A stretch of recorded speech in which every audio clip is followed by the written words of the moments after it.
The British Army has admitted that a black soldier who fronted several recruitment campaigns had to work in an unacceptable environment where she experienced sexist and racist harassment.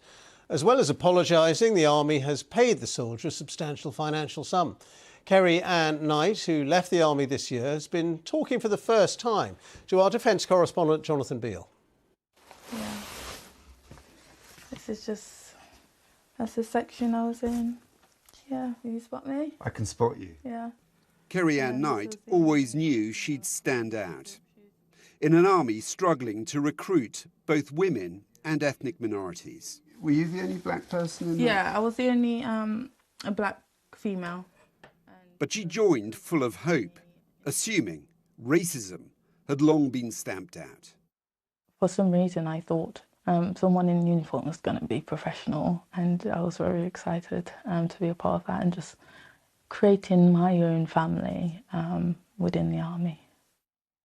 Kerry-Ann became a face for Army recruitment.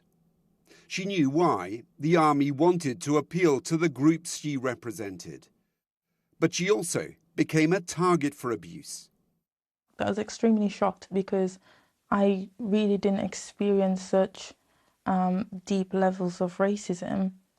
Yeah, I had to learn the hard way in the Army. It got worse when she became an instructor at Harrogate.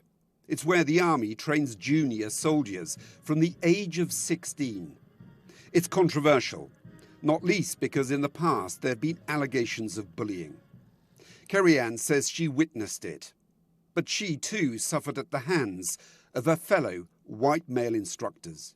They'd pile everything daily on my desk, so just to show me that I'm not welcomed.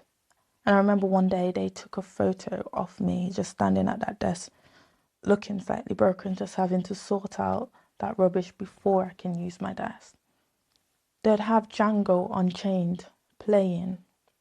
They would repeat the most, say, racist lines, and then they'd chuckle. They spoke outright in the office about lynching me, simply because I'd put in a complaint. And it was suggested for me to be tar and feathered. Rather than root out the racism, she says the Army closed ranks to protect the organisation. When they tried to paint out as if I was a aggressive black woman, that was extremely tough. If it wasn't for those individuals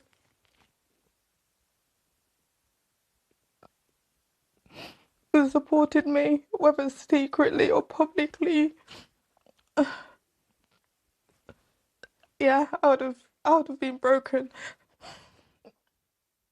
Earlier this year, she took her case to an employment tribunal. The Army contested it, but as the evidence mounted, it issued an apology. It accepted Mrs. Knight had to work in an environment where she experienced racist and sexist harassment. It admitted the Army failed her. In a separate statement, the MOD said it had settled the claim with no admission of liability. I would never encourage a woman, especially of colour, to join the Army, because it's not going to benefit your life in the long run. Kerry-Ann's image was used to promote a positive image of the Army, that it's inclusive and welcome to all. But her harrowing experience tells a very different story. Jonathan Beale, BBC News.